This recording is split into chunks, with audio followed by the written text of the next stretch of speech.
जय माता रानी। प्यारे भक्तों, आज के इस वीडियो में हम सुनेंगे नवरात्रि के पहले दिन पूजी जाने वाली मां शैलपुत्री की पावन कथा। तो आगे बढ़ने से पहले माता रानी के प्रिय भक्तों, अगर आप चैनल पर नए हैं तो चैनल को जरूर से सब्सक्राइब कर लें। तो सबसे पहले हम जानेंगे मां शैलपुत्री के बारे में जानकारी। तो देखिए, मां दुर्गा को सर्वप्रथम शैलपुत्री के रूप में ही पूजा जाता है। हिमालय के वहां पुत्री के रूप में जन्म लेने के कारण ही इनका जो नामकरण है वो शैलपुत्री हुआ। इनका वाहन वृषभ है, इसीलिए यह देवी वृषारूढ़ा के नाम से भी जानी जाती है।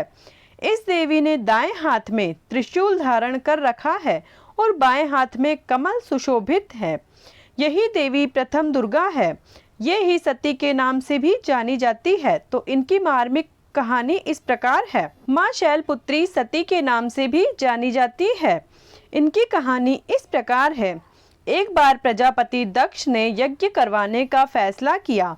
इसके लिए उन्होंने सभी देवी देवताओं को निमंत्रण भेजा, लेकिन भगवान शिव को नहीं। देवी सती भली भांति जानती थी कि उनके पास निमंत्रण आएगा, लेकिन ऐसा नहीं हुआ। वो यज्ञ में जाने के लिए बेचैन थी, लेकिन भगवान शिव ने मना कर दिया और उन्होंने कहा कि यज्ञ में जाने के लिए उनके पास कोई भी निमंत्रण नहीं आया है और इसीलिए वहां जाना उचित नहीं है।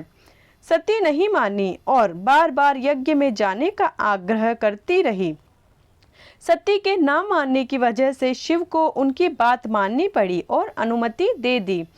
सती जब अपने पिता प्रजापति दक्ष को यहाँ पहुंची तो देखा कि कोई भी उनसे आदर और प्रेम से बातचीत नहीं कर रहा है। सारे लोग मुंह फेरे हुए हैं और सिर्फ उनकी माता ने स्नेह से उन्हें गले लगाया। उनकी बाकी बहनें उनका उपहास उड़ा रही थी और सती के पति भगवान शिव को भी तिरस्कृत कर रही थी। स्वयं दक्ष ने अपमान करने का मौका ना छोड़ा। ऐसा व्यवहार देखकर सती दुखी हो गई। अपना और अपने पति का अपमान उनसे सहन नहीं हुआ और फिर अगले ही पल उन्होंने वो कदम उठाया जिसकी कल्पना स्वयं दक्ष ने भी नहीं की होगी। सती ने उसी यज्ञ की अग्नि में खुद को स्वाहा कर अपने प्राणों को त्याग दिया। भगवान शिव को जैसे ही इसके बारे में पता चला तो वो दुखी हो गए। दुख और गुस्से की ज्वाला में जलते हुए शिव ने उस यज्ञ को ध्वस्त कर दिया। इसी सती ने फिर हिमालय के यहाँ जन्म लिया और वह जन्म लेने की वजह से ही इनका नाम शैलपुत्री पड़ा। मां शैलपुत्री का नाम पार्वती भी है। इनका विवाह भी भगवान शिव से ही हुआ है। मां शैलपुत्री का वास काशी नगरी वाराणसी में माना जाता है। वहाँ शैलपुत्री का बेहद ही प्राचीन मंदिर है, जिसके बारे में मान्यता है कि यहाँ मां शैलपुत्री के सिर्फ दर्शन करने से ही भक्तजनों की मुरादें पूरी हो जाती हैं।